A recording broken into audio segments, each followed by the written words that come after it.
Hey guys, Dr. Bodle here. And whether or not you've been officially diagnosed with Hashimoto's, you might be in a position where you're working with your general practitioner and things aren't going exactly like you hoped they would. Maybe you've already been put on some sort of T4 replacement medication. They're probably monitoring your TSH levels. But the big thing is, at the end of the day, you're still having symptoms and you're not feeling like you want to. Well, just like I tell any of my patients, if things aren't progressing like we want them to, then we need to do something different. So that brings up an important question for us, which is, do we need to see an endocrinologist to help us manage our Hashimoto's? Now, getting additional help in these situations makes a ton of sense. And just like any other part of our life, if our general approach isn't working very well, then we want to get some advice from someone who is a specialist or someone who's an expert in the field. Now, though I would argue that the main driver of symptoms and complications comes from immune dysfunction, the target tissue is our thyroid, and it's part of our endocrine system. Therefore, that falls under the expertise of endocrinologists. So if you've gotten to the point where you're thinking, this isn't working, I need some more help, I need someone else to look at and assess my health, and this is whether or not your doctor agrees with you, and you want to go down the path of seeking an endocrinologist's opinion, then I would strongly encourage you to do that. I am a massive fan of trying to get more information when we're not improving. Usually, failure to progress means that we're missing something, and getting more information allows us to see more of the big picture and ideally make better decisions for your health. And I know from past experience that many times when we are feeling stuck, making that appointment with the endocrinologist feels like a huge win. Finally, we're doing something different and proactive. And when we get it on the schedule, it makes it feel more real. But even though making that appointment can be exciting, there's a few things that I want you to know prior to meeting with your endocrinologist. Now, don't get me wrong. These are some of the smartest people that I've ever come in contact with, and they have an insane amount of knowledge when it comes to hormone pathways and different types of medication. And I think, especially when it comes to keeping you safe and identifying different types of thyroid cancers, endocrinologists really are the best.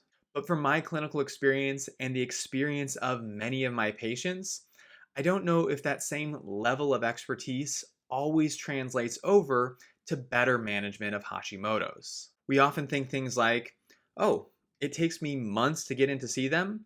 They must be the best at what they do. Well, sure, they might have a long waiting list, but that just means they're in high demand. It doesn't always mean they're the best. And sometimes the amount of patients that they're seeing reduces the amount of time that they can spend with you, and it degrades the overall quality of care. As I've said before, Hashimoto's and thyroid conditions are very complex, intricate webs that involves all aspects of our physiology. And maybe there's some doctors out there that can pull all the critical information they need from a 10-minute conversation, but in my opinion, I really think we need to spend more time with people to be able to get to the root cause of their problems. The other thing that we're often hopeful for is that a specialist will run some specialized testing. Like we said earlier in the video, if the standard approaches aren't working for us, then we need to do some additional digging. Again, unfortunately, this is usually not the case. Yes, they're going to look at TSH, sometimes they'll include T4, and very rarely will they check T3. In fact, most of the time, if they're going to check T3, it usually comes at the prompting of you rather than something that they do of their own volition. Most of the time, what I see is people getting TSH with reflexive T4. Now, sometimes patients get excited at this because they think, oh, this is a different type of TSH testing, but really all that it means is we're going to check TSH, and if TSH is either high or low outside of the normal range, then that will trigger the lab to also run T4. But if the TSH is normal, then that T4 never gets checked. I think this is done in an effort to limit maybe unnecessary testing, which would make sense if we were in a situation where someone was asymptomatic, but as we've established, we're already dealing with overt thyroid symptoms. We're well past the point to be conservative with our testing, and we need more information. When possible, I prefer people to get a full thyroid panel done, and I wish more endocrinologists would be open to this. These markers can be checked on any blood panel, and it includes TSH, total T4, free T4, total T3 and free T3, T3 uptake, reverse T3, free thyroxine index, TPO antibodies, and TG antibodies. Now I realize that there's discussion around markers like reverse T3 and how helpful they are, and I would never suggest that anyone pin all of their assessment on a single marker. But the point of doing a more comprehensive panel is to take that extra step and do further analysis for the patient. You wouldn't be seeking the help of an endocrinologist if you weren't continuing to have symptoms, and ideally, we don't want to do the same testing that the GP had done before. But far too often, this ends up being the case. In addition to hoping that different labs get drawn, we'd also like a different perspective or different approach when it comes to treatment. Once again, this is where I feel like a lot of endocrinologists miss the mark. I've heard everything from it doesn't matter if you have Hashimoto's to Hashimoto's is so common, we just assume everyone has it. But whether your endocrinologist has their own philosophy on Hashimoto's really isn't the point. The point is, they often don't take that into consideration, and it doesn't change the way that they try to manage your symptoms. My general feelings on thyroid medication is that some patients put too much faith in it. Yes, it can make a massive difference for certain individuals. And yes, some people definitely need it. But thinking that there's some magic formula out there and we have to just find that particular medication and then that'll solve all of our problems really isn't the best way to approach things. The more chronic someone with Hashimoto's becomes, the more likely they are to need some support for medication.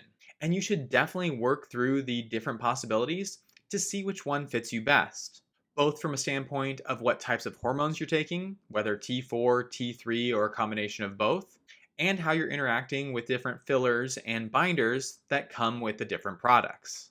But the reason why thyroid hormone replacement medication isn't a magic fix for Hashimoto's is because it doesn't do anything to address the autoimmunity.